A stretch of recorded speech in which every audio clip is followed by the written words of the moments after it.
আসসালামু আলাইকুম এভরিওয়ান।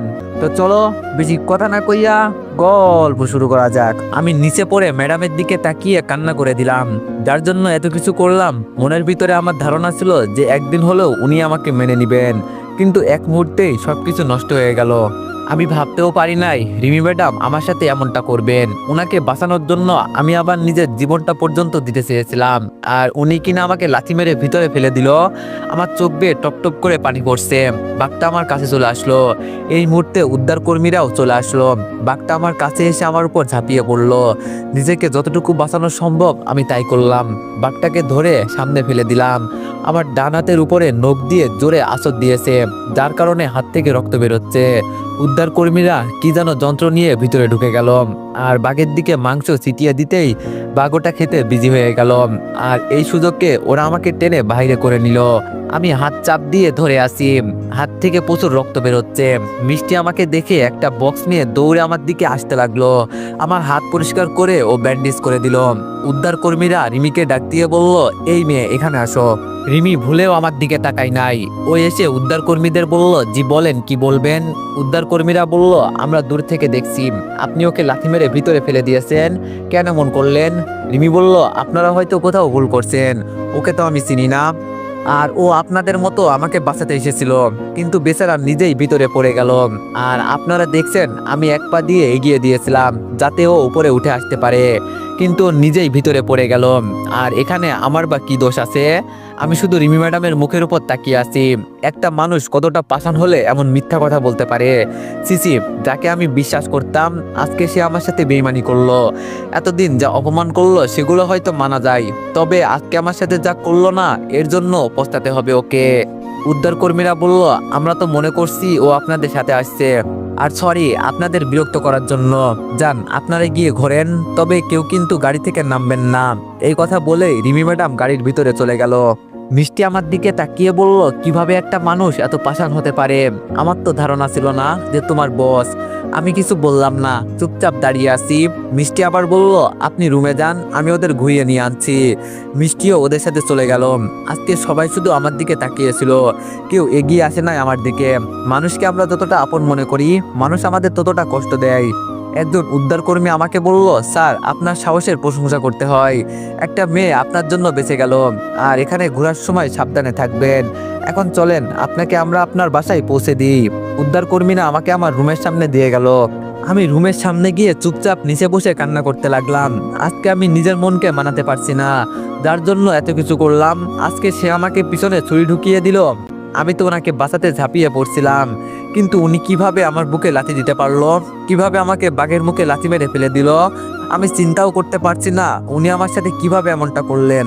হয়তো উনি আমার উপর প্রতিশোধ নিতে এতদিন এইসব করছে, তবে আজকে যা করলো আমার সাথে, আমি শার্টটা খুলে নিচে ফেলে দিলাম।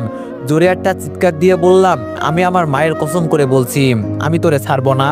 তোরে এমন ভাবে আমি শাস্তি দিব, নিজে নিজেই মরতে চাইবি কিন্তু পারবি না। আমি আমার মায়ের কসম করে বলছি, আমি যতদিন বেঁচে আছি তোরে আমার দেখার আছে। তুই আমার সাথে আজকে যা করলি, আমার বিশ্বাস উঠে গেছে তোর উপর থেকে। তোরে আমি এমন অবস্থা করব, রাস্তায় পড়ে কান্না করবি। আর যদি তোরে আমি কিছু করতে না পারি, তাহলে নিজের বুকে নিজে ছুরি ঢুকিয়ে মারা যাব, এই বলে দিলাম। আর এটাই আমার ওয়াদা। নিচে বসে বসে এইসব চিন্তা করছি, কোনোভাবে নিজের মনকে বোঝাতে পারছি না।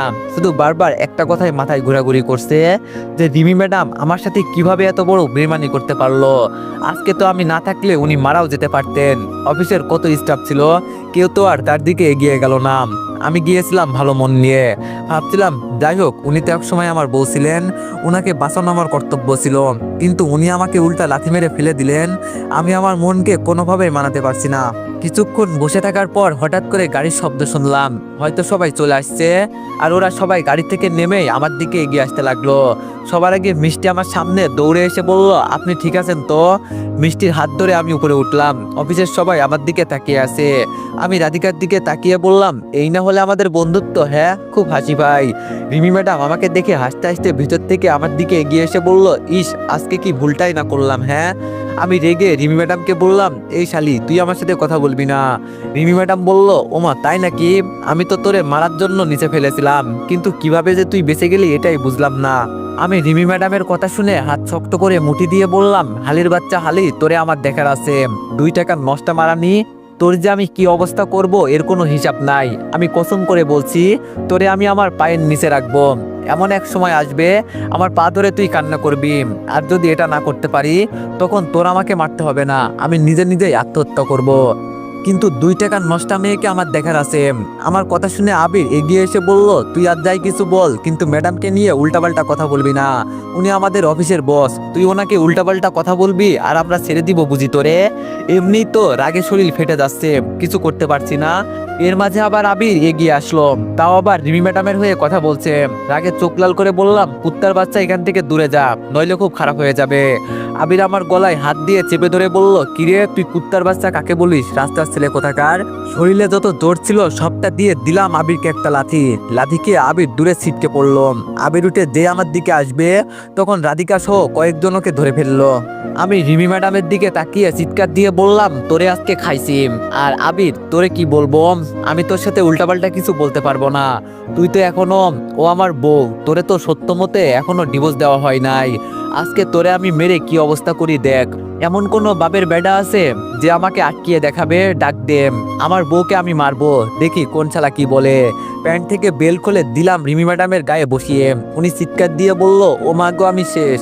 যেই আবার আরেকটা আঘাত করব, তখন মিষ্টি আমাকে পেছন থেকে জড়িয়ে ধরে আটকিয়ে বলল, রিফাত প্লিজ এখানে কোনো ঝামেলা করবে না। এর ভিতরে নিরাপদ কর্মীরা চলে আসলো। ওরা আসতে রিমি ম্যাডাম কান্না করতে করতে ইচ্ছা মতো আমার বিরুদ্ধে যা ইচ্ছা তাই বলতে লাগলো। শেষে ওরা এসে আমাকে বলল, জানো তো অচেনা মেয়ের গায়ে হাত দেওয়া কি অপরাধ হতে পারে? তাও আবার বেল্ট খুলে আঘাত করছো। এখন জেলে বসে বসে জেলের ভাত খেতে পারবে। আমি বোকা সরে হাসি দিয়ে বললাম, তাই নাকি? আপনারা আমাকে জেলে নিয়ে যাবেন? এতই সহজ? 1 মিনিট দাঁড়ান। আমি ফোনটা বের করে আপুকে কল দিলাম। আপু ফোন রিসিভ করে বললাম, রিফাত বল। আমি বললাম, আপু বাবার কাছে ফোনটা দে তো। আপু বলল, কি করবি? আমি রেগে বললাম, বাবার কাছে ফোন দিতে বলেছি, তুই বাবার কাছে ফোন দে, এত কথা বলিস কেন? আপু আর কিছু বলে নাই ভয়ে। ওপাশ থেকে বাবা বলল, হ্যালো রিফাত। আমি বললাম, বাবা আমার আর রিমির বিয়ের কাগজগুলো তোমার কাছে না, ওগুলোর একটা পিক তুলে দাও। বাবা বলল, রিমিকে বাবা? আমি বললাম, তোমার লন্ডনী বৌমা। বাবা বলল, কিন্তু ওর সাথে তো তোর। আমি বললাম, বাবা আমি এত কথা শুনতে চাই না, তোমাকে যেটা বলা হয়েছে সেটা করো প্লিজ। বাবা বলল, আচ্ছা দিতেছি। বাবা আমার ভুল হয়ে গেছে, তুই প্লিজ বাড়িতে আয়। আমি বললাম, খুব তাড়াতাড়ি আসবো বাবা, এই নিয়ে চিন্তা করো না, আর তোমার উপর আমার কোনো রাগ নেই। আচ্ছা বাবা, পরে কল দিবনি, এখন রাখি। এই কথা বলে কল কেটে দিলাম। পিকগুলো আসতে নিরাপত্তা কর্মীদের দেখিয়ে বললাম, এই যে দেখেন, এই মেয়ে আমার বিয়ে করা বউ। আর আমি মনে করি আপনাদের কোনো আইনে নাই যে আমার বউয়ের উপর হাত তুলতে পারবো না। নিরাপত্তা কর্মীরা শুধু বলল, আর যাই করেন রুমের ভিতরে করবেন, এখানে এভাবে বিশৃঙ্খলা সৃষ্টি করবেন না। শুধু আপনাদের ভালোর জন্য সবার যেন ক্ষতি না হয় সেই দিকে খেয়াল রাখবেন। আমি বললাম, জি স্যার ধন্যবাদ। ওরা চলে যেতে রিমি কাঁধে হাত দিয়ে কান্না করতে করতে বলল, আমার বাবা পর্যন্ত কোনোদিন আমার গায়ে হাত তোলে নাই, আর আজকে তুই আমাকে মারলি, আবার বউয়ের পরিচয় দিয়েস আমাকে। তোরে আমি আজকে মারতে চেয়েছিলাম কিন্তু পারি নাই, আর যদি কোনোদিন আমি সুযোগ পাই তাহলে তোরে আমি কুড়াল দিয়ে কুপিয়ে মারবই বলে দিলাম। আমিও বললাম, তুই যা পারিস কর, তোর অহংকার যদি আমি কমাতে না পারি তাহলে বলছি না আমি আত্মহত্যা করব। রিমি বলল, যাই করিস না কেন, দিন শেষে তো আমার অফিসেই যাবি। আমি বললাম, সে গেলে তো যাবই, ফাইন করছি তো যেতেই হবে, তবে দেখা তো যাবেই কে কত দূর যেতে পারে। রিমি মিষ্টিকে রেগে বলল, মিষ্টি আজ থেকে তুমি আমাদের সাথে থাকবে, এখানে কারো কোনো কাজ করতে হবে না, তোমাকে তো আমাদের সেবার জন্য দেওয়া হয়েছে, সো আমাদের সাথে থাকবে, আমরা যা বলবো তাই করবে। আমি মিষ্টির দিকে তাকিয়ে বললাম, আমি তোর দেশি মানুষ, সবাই আমাকে ছেড়ে দিল, কিন্তু মিষ্টি আমি আশা করি তুমি যাবে না। এক কাজ করো, তোমার বসকে ফোন করে বলে দাও আমি কয়েকদিন ছুটি নিয়ে সুন্দরবন ঘুরে দেখব। স্যার আমার জায়গায় অন্যজনকে পাঠিয়ে দেন। মিষ্টি আমার দিকে আবার চকলেট এগিয়ে দিয়ে একটা হাসি দিল আর বলল, আপনি আমার দেশি মানুষ, আপনাকে ছেড়ে কিভাবে চলে যাব? আর আমি তো মিথ্যা কথা বলেছি, আমি এখানকার কর্মচারী। কে বলল? আমি এখানকার ম্যানেজার, আমার কথাই সবকিছু হয়, আমার বস তো শুধু ঘুরে ঘুরে দেখে আমাদের কাজগুলো, এখানে আমি যা বলবো তাই হবে। আপনি চিন্তা করেন কেন, আমি আপনার সাথে আসি না। আমি মিষ্টির হাত থেকে চকলেট নিয়ে রিমিকে উদ্দেশ্য করে বললাম, এখানে অনেকেই আছে অহংকারী মেয়ে, মনে করে জানো তাদের কথা মতোই সবকিছু হবে। আমার কথা শুনে রিমি শুধু আগে বলতে লাগলো, কিছু বলছে না। তবে ভিড়ের ভিতর থেকে রাধিকা এগিয়ে এসে আমার হাত ধরে বলল, আমাকে মাফ করে দে, তোর সাথে একই হাত ধরে পথ চলাম, আর আজকে তোরে এত অপমান করলো, আমি কিছুই করতে পারলাম না। চাকরির গুল্লি বাড়ি, যেই চাকরি আমার বন্ধুকে অপমানিত করে সেই চাকরি না হয় করলাম না। রাধিকার কথা শুনে আবির এগিয়ে এসে বলল, রাধিকা তুমি এসব কি বলছো? রাধিকা ঠাস করে আবিরের গালে চড় দিয়ে বলল,